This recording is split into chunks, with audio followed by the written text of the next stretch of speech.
শহরের ঐতিহ্যের ট্রাম বাঁচানোর লড়াই এখন আদালতের কাঠগড়ায়। অন্যদিকে ট্রামকে বাঁচাতে আদালতের দ্বারস্থ নাগরিক সংগঠন। গত কয়েক বছরে শহরের রাজপথে ১৫০ বছর পার করে ফেলা ট্রামের যাত্রাপথ ক্রমশ কমেছে। সংকুচিত হয়েছে শহরের ট্রাম পরিষেবা, কিন্তু জড়িয়ে আছে ট্রামকে ঘিরে ১.৫ শতকের নস্টালজিয়া।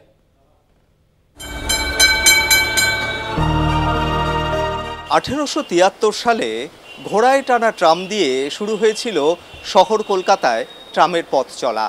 তারপর ১৯০০ সালে প্রথম বিদ্যুৎ চালিত ট্রাম। আস্তে আস্তে বিবর্তিত হয়ে ট্রাম নিজের রূপকে আরও পরিবর্তিত করল শীতাতপ নিয়ন্ত্রিত ট্রাম প্রথম ২০১৩ সালে, যাত্রী স্বাচ্ছন্দ্যের কথা মাথায় রেখে। গত বেশ কয়েক বছরে কলকাতার বিভিন্ন রুটে ট্রাম পরিষেবা বন্ধ হয়ে গিয়েছে যানবাহনের সংখ্যা বৃদ্ধি, অপরিসর রাস্তা এবং মেট্রো রেল নির্মাণের কারণে। রাজ্যের পরিবহন দফতর আনুষ্ঠানিকভাবে ট্রাম পরিষেবা বন্ধের নির্দেশিকাও জারি করেনি, কিন্তু তারপরেও ১৫০ বছরের ট্রাম আটকে আছে দুটি রুটে। ২০১১ সালে শহরে ট্রাম রুট ছিল ৩৭টি। ২০২২ সালে করোনার পর হয়েছে দুটি রুট। ২০১১ সালে শহরে ট্রাম লাইন ছিল ৬১ কিলোমিটার। ২০২২ সালে শহরের ট্রাম লাইন রয়েছে ১২ কিলোমিটার জুড়ে।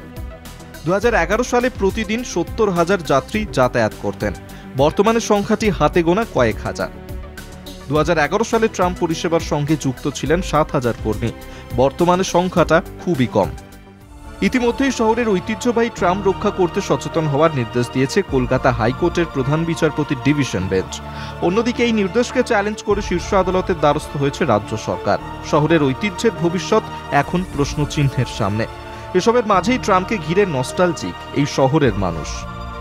বিশেষ করে অফিস টাইমগুলোতে, স্কুল টাইমগুলোতে যথেষ্ট পরিমাণে চাহিদা থাকে। এছাড়াও যারা মাঝবয়সী লোক বা প্রবীণা, তারা এই যানটাকেই বেশি প্রেফার করে। না, চড়িনি, আজকে প্রথম এক্সপেরিয়েন্স। ট্রামে বসে বসে একটা এরকম এক্সপেরিয়েন্স আমরা করতে পারি, যেইটা আমরা একটা ট্রেনে করতে পারি, আর ওইটা দেখতেই আমাদেরকে মজা লাগে। ঐতিহ্যবাহী ট্রাম সংরক্ষণ করা রাজ্য সরকারের পরিকল্পনা। ট্রাম যাত্রার সীমারেখা বেঁধে দেওয়া হবে শুধু ময়দান আর ধর্মতলা চত্বরে।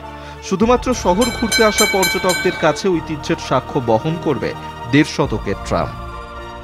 ট্রামের সেই টুংটাং ঘণ্টা আর যাত্রীদের বিভিন্ন কথাবার্তা, শহরকে নতুন করে চেনার সেই সুযোগ হয়তো আগামী প্রজন্মের কাছে অধরাই থেকে যাবে।